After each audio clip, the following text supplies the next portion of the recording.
Indeed, this meeting is being recorded. Right, welcome everyone to our pre-Shavuos special. I have to say the word pre because otherwise people think it's a Shavuos special, and thus may think it's Shavuos despite it being light outside. Right, I'd like to discuss something which I think is central to Shavuos and also gives us a bit of a gateway to understand elements and aspects of how we relate to Shavuos. So I'm going to share my screen. We're going to have a lot of success with sharing screens because off camera we had a little bit of a trial beforehand. Okay, it's as follows. From personal choice to coercion, 4 lessons from Har Sinai. Now, the first issue, or the core issue we're going to deal with, is a contradiction in a central part of Shavuos, which is the following. Did we willingly accept the Torah, or was it forced upon us? Yeah, we got that? Yeah. Okay, now, who can tackle that question? Did we willingly accept the Torah, or was it forced upon us? We willingly accepted the question is that it was probably a combination of both. Yeah. Do we accepted it, but with a mountain hanging over our heads? Oh, we're going to get to the mountain in a second. Good. Right. If you just read, so to speak, read the pages of the Chumash itself, what impression do you get? That we chose to. We said we would. Nasa v'nishma, we accepted. Excellent. So the only thing we have in the Torah itself is Nasa v'nishma. There is is Nasa v'nishma. There's a slight debate as to exactly when Nasa v'nishma happened, but Nasa v'nishma clearly did happen. In fact, we're told that we were rewarded for it massively. Nasa v'nishma means we will do, and then, we will do, and then we will listen.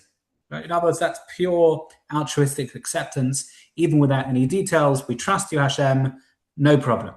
Right? If you had to associate that with an emotion, it would be the emotion of love or trust, combination of the two. It's not out of fear, right? There's nothing scary that precipitates Nasa v'nishma. Having said that, there is another thing in play. But first, let's look at Nasa v'nishma as it's on screen. Vayava Moshe, this is from Shemos. Vayava Moshe v'yisaper l'am. Moshe comes and tells the people, as kol divrei Hashem, everything Hashem had related, and v'es kol mishpatim and the various laws. Vayan kol am kol echad, and they all said in one voice in unison, Vayomru saying, kol advarim asher divrei Hashem nasa. Everything that Hashem has said, nasa, we will do. Now, of course, that's only half the phrase. Don't worry, the rest is coming. Moshe writes everything. He builds a mizbeach. He has 12 altars or monuments for the 12 tribes. And in Pasuk Hey, he sends the youngsters, and they offer the sacrifices, the various different sacrifices. And eventually in Pasuk Zayin, they take the Book of the Covenant and they say, or Moshe calls in the name of the people, Vayomer, and they say, Kol asher diba Hashem, everything we've been learning so far, plus the rest, Na'aseh v'nishma, we will do, and then we will hear. In other words, we're happy with what we have, and we want more, and we trust Hashem that whatever will be more, it'll be good for us. Okay, that sounds like willingly, no forcing, no coercion. Now, Jeremy is clearly one step ahead of the game. As Jeremy quoted something which Rashi quotes, it's actually Gemara, and it's a very interesting, I would say, precise reading of a pasuk, which is before Matan Torah, and it goes as follows: Vayotze Moshe sa'am likras Elokim min ha'machaneh. So Moshe takes the people out, so to speak, brings them to greet Hashem.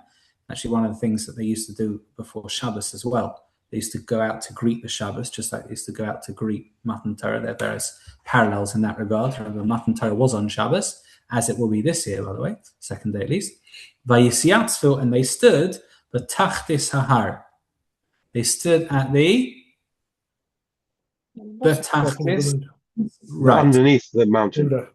So here's the problem. If you're going to say that they stood at the foot of the mountain, right, the pasuk would have said, and they stood liyadahar, next to the mountain, eitzelahar. The tachtis, the word tachtis literally means the underside. Tachat means underneath, right? Tachtis sahar literally means they stood under the mountain. Right, now, how does that work? So Rashi quotes the following Gemara. He says, Lefi Pshuto, if you want to explain the Gemara, the pasuk simply, it means Baragle Ahar. It's another way of the Torah saying at the foot of the mountain, right? Which we explained is not so simple. A Midrasho, says the Medrash, in other words, the Gemara over here, Shenitla Shahar Mimkomo, Hashem took the mountain from its place and has turned it upside down, V'nichbe Aleihem Kegigis, and put it on top of us like a barrel. Right? In fact, the Gemara, which I quote here in English, quotes the full story. He says like this: Rav Avdimi Bar Chama Bar Chassa said, the people stood underneath the mountain, right? And Hashem said to them, if you accept the Torah, excellent, and if not, there will be your burial. Sham take v'raschem. In other words, Hashem said, look, I'm going to force you. If you accept the Torah, great. And if not, unfortunately, it's game over. There will be your burial. Interesting, no? Mm-hmm. Yeah, very interesting, right? So that's quite scary, right? That doesn't sound like, it's not like the Jewish people responded and said, hey, Nasa and Ishmael, you forgot.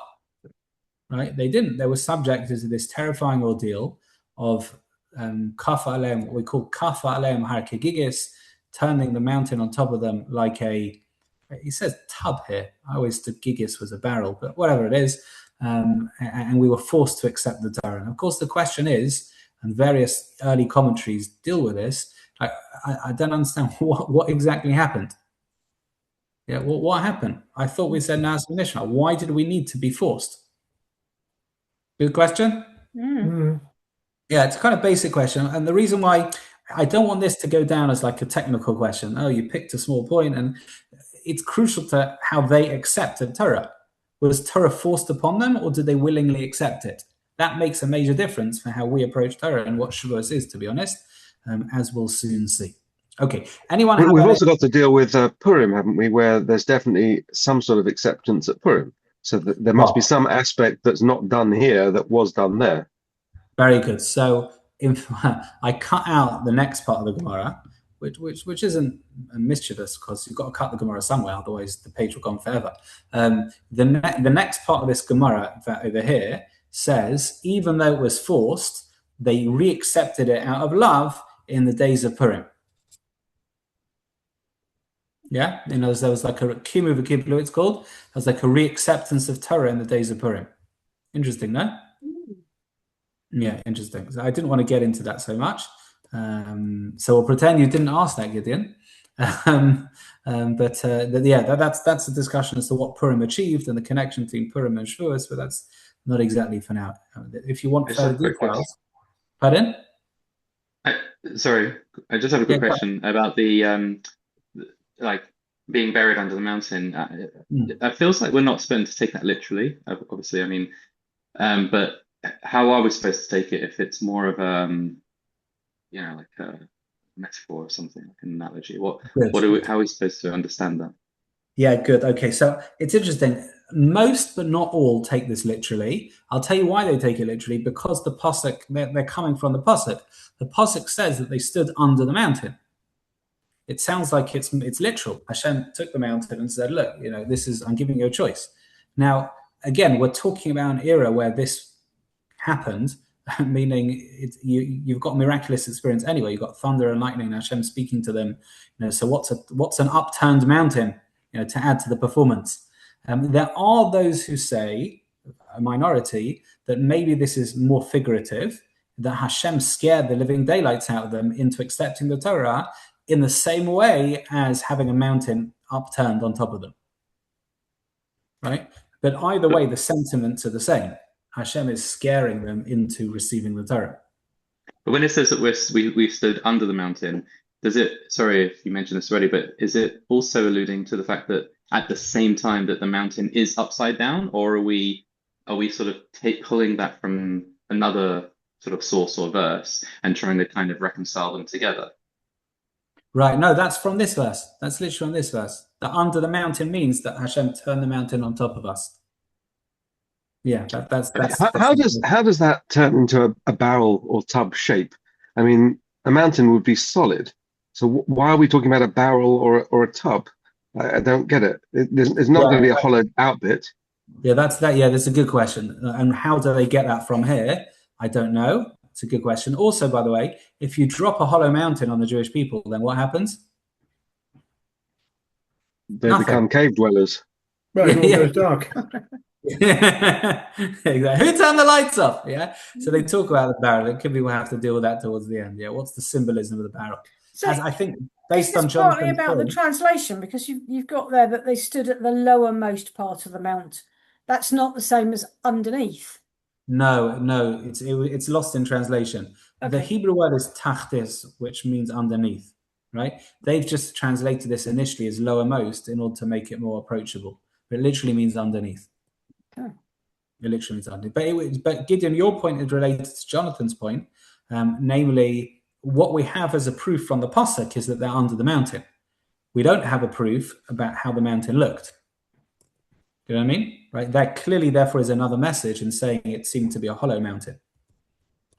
Right? But let's see what we can do. Okay. So how are we going to resolve this? How do we put the two together? Were we forced, or were we willing? So I've got a few answers here, which all have lessons in how we approach Torah and how we approach Shavuos. Perhaps with the exception of the first, but it's important to say the Ramban. Can everyone see the second sheet? Can everyone see when I scroll down? Yeah. Okay. So the Ramban in Shmos chapter Kaf Daled, which actually we quoted Kaf Daled above, interestingly says that Na'aseh v'Nishma happened after we already received the Ten Commandments. Right? That's a bit of a bombshell because the way we're brought up to learn, like Rashi, is that we first said Na'aseh v'Nishma, then Hashem said fantastic, and he gave us all these various things, and gave us rewards and crowns, the Gemara talks about, and then we went on to actually receive the Torah. The Ramban says it's the other way around. Na'aseh v'Nishma happened after this. In other words, if I can distill that, according to the Ramban, indeed, the prime acceptance of Torah was forced. It was forced. Now, we'll talk about later why it was forced, what Hashem gained by that, but nevertheless, it was forced. Interesting, no? So what does the Ramban deal? How does he deal with Purim? Because if I'm understanding right, Well, you're saying the Ramban. On the contrary, Purim he deals with it in the best way because he says that Matan Torah was forced, and on Purim we accepted it out of love. So hold on, when did Na'aseh v'Nishma happen according to the Ramban? Afterwards, after we after the mountain. Yeah. Yeah. So that makes it difficult for Purim. So we're saying the Ramban says you are forced with the mountain, so we accept, but we're forced to accept. After that, we then say Na'aseh v'Nishma, which is now a proper acceptance. So now what's left to accept properly on Purim? Because Na'aseh v'Nishma, according to Ramban, still came off the back of us being forced beforehand. Right? In other words, it wasn't freestanding. Okay, well, I'm not so happy with that, but okay. You'll take it out with the Ramban. After 120, you'll take it out with the Ramban. No, I'm joking. Yeah, go on. This concept of being forced to accept the Torah, any sort of connections to, like a newborn baby, right? It doesn't have a choice to enter into the covenant, right? Or it's just that the parent passes that down to the child without their approval, right? Without them saying yes or no. But then, of course, later on in life, a child grows into it and does then accept. I'm just thinking of things like, Brit Milah at the beginning and then Bar Mitzvah later on in life. Yeah, Jonathan, excellent. We're going to get to there at the end. That's going to be the Maharal, if I could talk about Maharal in these terms, but the pièce de résistance. That's going to be the Maharal at the end. Yeah, excellent. We're going to get there. Very, very good. Okay, let's give a couple of other answers before we get to this Maharal. Tosfos in Shabbos, so contemporaneous with the Ramban, more or less. He says something really interesting in human psychology, which is like this. Even though they'd already said Na'aseh v'Nishma, there was a risk that they would have retracted. Right? In other words, they said Na'aseh v'Nishma, lahavdil, yeah? When if you're ever at a theme park and you agree to go on one of these like really scary rides because you're like, yeah, I can do it, right? Then you queue up and you're actually next in line and you're looking around thinking, oh my goodness, right? Or I've seen it sometimes when people have got engaged right? And they're really, really excited to get married to someone. And then it comes towards the wedding and they're a bit more nervous and etc. And they kind of, they're kind of either having a little bit of second thoughts or they're very nervous, whatever it is, right? There's a certain element of I've committed, but as it gets closer to the time, I'm a little bit either wavering or afraid or nervous, right? So Tosa says something very pragmatic, which is initially, of course, they accepted it out of love, Nasa and Ishma, just the barrel was like pushing them over the line, or the upturned mountain was kind of pushing them over the line. Hashem said, look, I totally accept the fact that you've accepted it out of love. Fantastic. I'm just going to push you a little bit further to make sure that commitment holds true. That makes sense? Okay, sort of. Go on. Well, no, What's it just doesn't sort of sound quite right. And I just held it over you just to make absolutely sure. I mean, it's to make sure you don't back out to an extent. The Slas Emes has a slightly different version of it. He says the word asiya in Hebrew can sometimes itself mean forced. It has certain connotations in different places of being forced. So Na'aseh v'nishma, the Jewish people said, we want to be forced so that we're going to do it. It's kind of a slightly different twist on it.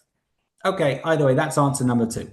Answer number 3 is a Medrash Tanchuma, which is particularly beautiful, and it goes as follows. When we talk about Shavuos, the giving of the Torah, we view it almost as if there's one Torah. Now, there's not one Torah, there's 2. Now, careful, I'm not doing other religions. What I mean by that is you've got the written Torah, the 5 books of Moshe.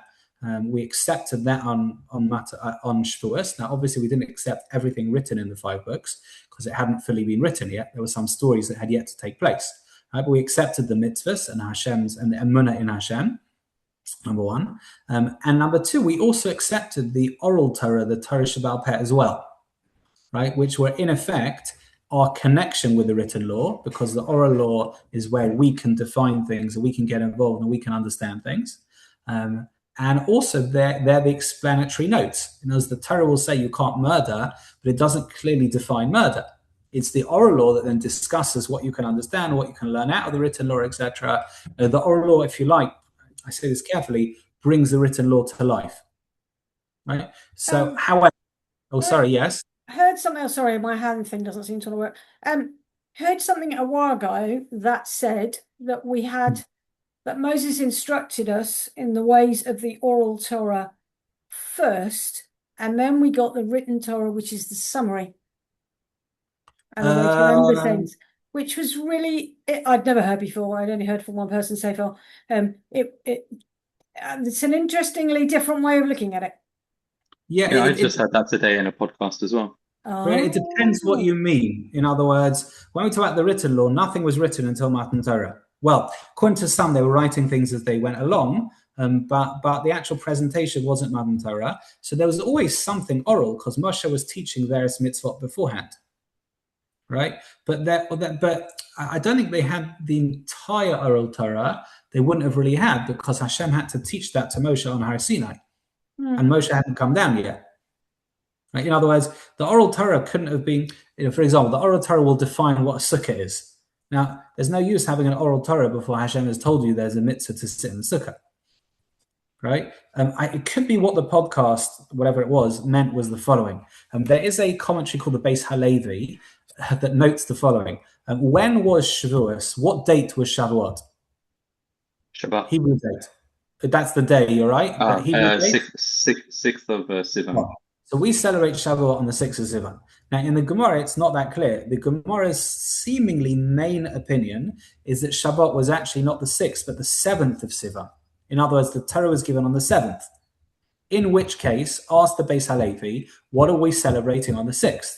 And he says something fascinating.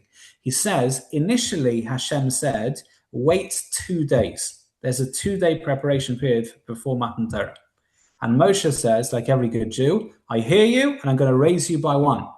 Meaning, I want to add a 3rd day. And he learned that out from a phrase, whatever it was, I want to add the 3rd day, right? That 3rd day was added between the 6th and the 7th. In other words, says the Beis Halevi, the first major human involvement in interpreting Torah was on the 6th of Sivan. And he says, therefore, on Shavuot, we're not just celebrating receiving a document of Torah. You can argue that didn't even take place on the 7th. Yes, the Aseret HaDibros did, but when did we actually receive our copy? It was delayed in the post because we had Chet HaEgel, right? And then there was a lot of davening, Moshe asking for forgiveness. It wasn't until Yom Kippur where we received the actual tablets, right? That's months away, right? Therefore, says the Beis Halevi, Shavuos is a celebration of the oral law. In other words, our part in defining the Torah, which is a remarkable responsibility, by the way. Right? But that's what he says. And I would like to return to Jonathan's point, because it's absolutely beautiful, and see if we can fit in one more thing after that. He says such a brilliant thing, the Maharal. He says like this. He says there's two elements to, I guess you call them things we possess in life. There's what we call necessities and what we call luxuries. Now, luxuries by nature, and I hate to say this with teenagers anywhere near, but luxuries by nature are things you can do without. Otherwise, they'd be necessities, right? Yeah. A luxury is defined by something that you can exist without. Otherwise, it will be a necessity. Luxuries are therefore more expensive as well, right? Because they're, if you like, predicated on you can choose them, you cannot choose them, etc. Now, says the Maharal an amazing thing. He says, Ki dvarim hamufrachim lios hem chashuvim b'mala yoser she'iyashar biladam. He says, things which are necessities are more important.